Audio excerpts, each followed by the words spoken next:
Hi, do you feel like your child is a bottomless pit with food? Are they always asking for food and never seem full? That's what we're going to be talking about today. My name is Dana Snook, nutrition therapist and feeding specialist. I help take the frustration out of feeding your children.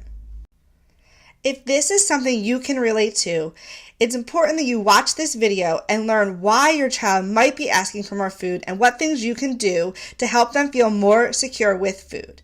First and foremost, it's important to acknowledge that children do sometimes ask for a lot of food or sometimes want to graze on food, and that is totally a normal thing for children to ask for.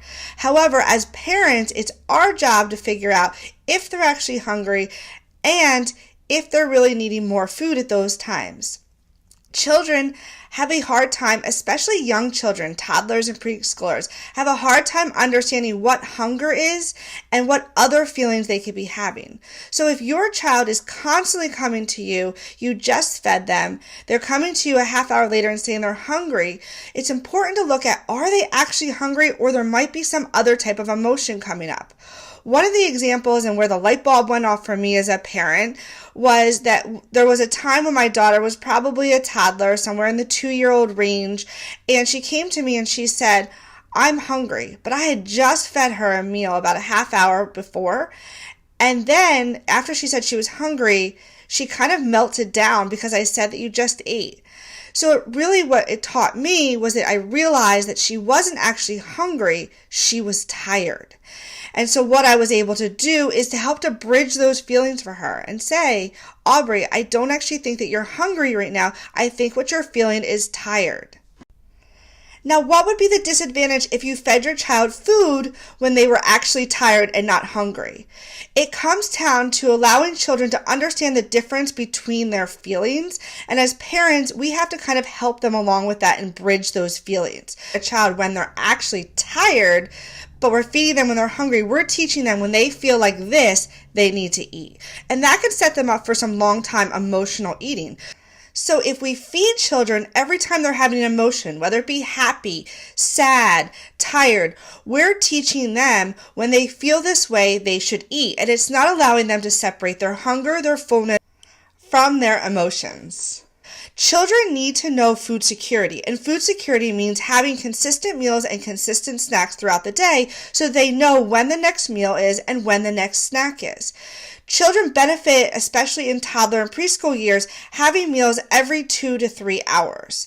So as a parent, if you feed your child a meal or a snack every 2 to 3 hours, you will be able to have control over knowing if they had enough to eat and if they're truly hungry. It will actually help you to separate whether they're full or they're hungry, or if they're having some type of emotion, like maybe they're tired and they're ready for a nap. Second thing, allow your child to fill up. Sometimes parents interject and they don't allow their child to take the lead. They worry that their child is eating too much or eating too much of one food and not enough of another. In order for your child to intuitively be able to check in with their body and know if they're getting enough, you have to let them take the lead. So as the parent, you provide the food on either their tray or their plate and allow them take the lead to decide how much to eat. This is how they will do their best job of filling up, and therefore less likely to come to you asking for more food more frequently. The third thing is helping them to learn to undo any type of emotion around food. So if in the case like I gave about my daughter, your child comes to you and they're saying that they're hungry, but you know that it's because of another reason, point that out in a gentle way and say, I think you're actually tired, not hungry. And a lot of times the child will say, "No, I'm hungry," but you're helping them to bridge that for them. The other thing is, if your child is really upset and they're crying, don't try to put food in their mouth to make them feel better, because that's teaching them when they feel upset that they may be hungry. That will have long-term implications of them potentially learning to eat out of emotional reasons just rather than hunger and fullness. And lastly, have balanced meals and balanced snacks. Children need a variety of food. They need carbohydrate, they need protein, and they need fat. all three of those nutrients help them to do a best job with eating. So if your child is having a very low fat diet or maybe a low carbohydrate diet, they may be coming to you more often and saying that they're hungry. Having a balance at the meals and snacks and having a variety of protein, carb, and fat will help your child to stay full for longer. So if you feel like your child is a bottomless pit, go back through those steps and see if there's anything that you could be doing to help support them better and able to get enough food and feel more secure around the food that they're getting. I'd love to hear what you think.